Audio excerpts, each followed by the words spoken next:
Hello everyone. इस session में हम जॉर्ज पंचम की नाक जो चैप्टर दिया उसका निचोड़ उसके सार के बारे में हम लोग पढ़ेंगे। जो जॉर्ज पंचम की नाक है इसमें क्या लिखा हुआ है दोस्तों? इसमें लिखा हुआ है जो इंग्लैंड की महारानी है एलिजाबेथ द्वितीय, वह अपने पति के साथ भारत में आ रही है, उनका दौरा हो रहा है। तो वह भारत पाकिस्तान नेपाल के दौरे पे भी जाएगी। तो उनका जो दर्जी था, जो कपड़े सिलने वाला, वह परेशान था क्योंकि उनके उसको पता नहीं था कि महारानी एलिजाबेथ द्वितीय जब तीनों देशों का दौरा करेगी तो वह कौन कौन सा कपड़ा पहनेगी। तो एक हल्के नीले रंग का एक सूट भी बनवाया गया था जो हिंदुस्तान से उसका कपड़ा मंगवाया, जिस पर 400 पाउंड यानी 450 के आसपास या 400 पाउंड के आसपास उसका खर्चा भी आया था। फिर जैसे ही ये खबर आ रही थी अखबार में, तो जो खबर छपती थी हमारे समाचार पत्रों में, उसमें रानी के महल के बारे में, रानी के चपरासियों के बारे में, रानी के जो भी महल में कुत्ते पालक उनके बारे में हमेशा जगह जगह क्या हो रहा था, खबरें छप रही थी। वही खबरें हमारी इधर छपती आ रही थी अखबारों में।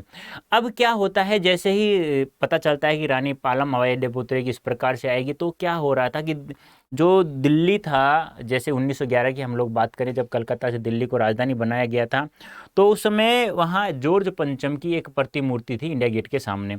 अब क्या होता है कि जॉर्ज पंचम की जो प्रतिमूर्ति लगी हुई थी, उसकी नाक, जो लाट की नाक थी, वह पता नहीं कैसे गायब होती है, किसी को पता नहीं चलता। किसी ने तोड़ दिए, किसी ने पत्थर तोड़ दिया, कैसे टूट गई पता ही नहीं चला।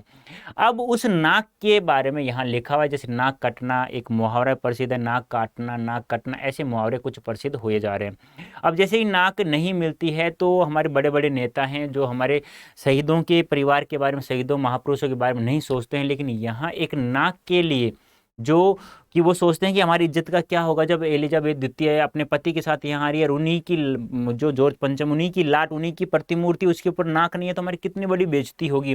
तो नाक कटना, नाक काटना मुहावरे सिद्ध हो जाएंगे। दोस्तों उस नाक के लिए, उस नाक को लगाने के लिए हमारे जितने भी मंत्री थे, मंत्री महोदय थे, उन सभी की एक मीटिंग बैठती है और किसी मूर्तिकार को बुलाया जाता है। और मूर्तिकार कहता है कि ठीक है, आप चिंता मत कीजिएगा, मैं यह नाक लगा दूंगा, लेकिन मुझे पता चलना चाहिए यह नाक कब लगाई गई, किसने बनाई और किस पत्थर की बनाई गई है। तो एक कलर को बुलाया जाता है, उसे कहा जाता है कि ये जल्दी से फाइलों में ढूंढो कहाँ बनाई, किसने बनाई है और यह पत्थर कहाँ से लाया गया है। तो सभापति चाहते हुए कहता है कि हिंदुस्तान में सब कुछ चीज़ें मिल सकती हैं, क्या पत्थर नहीं मिलेगा? जो मूर्तिकार होता है पूरे भारत की यात्रा करता है, लेकिन फिर भी जॉर्ज पंचम की जो नाक थी सभी नाकों से क्या निकलती है, छोटी निकलती है। फिर उसने बिहार सेक्रेटरी के सामने बच्चे शहीद हुए थे, तो उन बच्चों के शहीदों की नाक भी नहीं लग पाई क्योंकि उनकी नाक भी जॉर्ज पंचम की नाक से क्या थी, बड़ी थी। इससे हमें क्या पता चलता है? इससे हमें यह पता चलता है कि जो जो अंग्रेज, जिन अंग्रेजों ने हमें 150 सालों तक गुलाम रखा, आज हम उन्हीं लोगों के लिए, जब वो लोग हमारे भारत देश की यात्रा करें तो उन्हीं लोगों की नाक के लिए हम लोग इतना परेशान हो रहे हैं। दूसरा, इसमें हमारे सरकारी कर्मचारियों के बारे में पता चलता है, सरकारी कार्यालयों के बारे में पता चलता है कि यहाँ जो लोग हैं वो सरकारी कार्यालय के सरकारी कर्मचारी होते हैं, वह अपना स्वयं कार्य न करके एक दूसरे पर लादते हुए दिखाई देते हैं। फिर अंत में क्या होता है कि मूर्तिकार जब परेशान होकर आ जाता है तो वो कहता है कि मुझे यह पत्थर के बारे में नहीं पता चला, सभी की नाक जॉर्ज पंचम की नाक से बड़ी हैं। तो वह कहता है कि इस पूरे देश में जो करोड़ जनसंख्या है, इसमें किसी जिंदा व्यक्ति की नाक क्यों न लगा दी जाए। और जैसे ही उस पर जिंदा व्यक्ति की नाक लगाई जाती है तो उसके पास में जो तालाब था या जो पानी भरा हुआ था, उसकी रवाब को, रवाब उस तालाब को सुखाया जाता है, पानी निकाल करके उसकी रवाब को निकाला जाता है और उसमें ताज़ा पानी भर दिया जाता है और वहाँ सिक्योरिटी, बहुत सारी सिक्योरिटी लगा दी जाती है जिससे वह नाक सूखे नहीं।